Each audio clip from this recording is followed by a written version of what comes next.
सानाम को सगुन दाराम तेहन आर इटांग नेवता गिरे ब्लॉग वीडियो ते और तेहन मिट नौका नेवता गिरे ब्लॉग वीडियो तेन सगुन दाराम पे इंगे सोमनाथ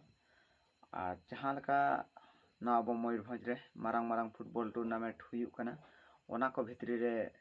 नोआ मिटंग जतखन मारांग फुटबॉल टूर्नामेंट चेदा से आपे पे आंजम लेखान आपे पे ठिके गोदा बांगा सेरिगे नोआ दो मारांग टूर्नामेंट कान गया तो सापड़ाव का भोज बागान यूथ क्लब अतु पेंडर गड़िया पोस्ट निश्चिंता पीएस बांग्रीपसी मयूरभंज ओडिशा और जहाँ को हाँ पे ठिके का गया अड़ी आयमा हर पे ठिके का गया नोआ फुटबॉल टूर्नामेंट बारे ते एंड हाँ पे सानाम को ले आंजमा पे कना तो प्राइज का लका हो कना निये सेरमा रेना हाँ 2025 रेना प्राइज दो हुई कना पहिलो प्राइज 3 लाख और सेकंड प्राइज 2,50,000 और थर्ड और फोर्थ लेखाते मेना का 1,50,000 1,50,000 जतखन मारांग फुटबॉल टूर्नामेंट मेनते मने एनहा और नोआ पेंडर गड़िया और भड़ा गड़िया रे मारांग फुटबॉल टूर्नामेंट आंजम का अब मयूरभंज रे आदो और इन व्यतीत से गेट पड़ाड़ी चलावेना 2.5 लाख और जहाँ लका तहें कना नोआ पूरा 3 लाख और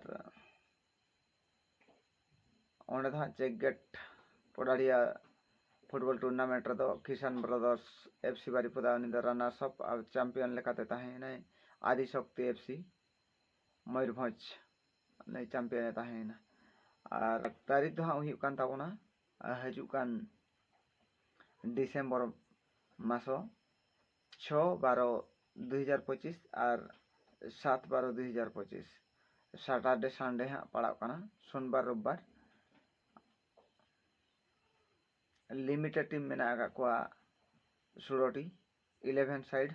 ऑफ साइड गेम नोआ टूर्नामेंट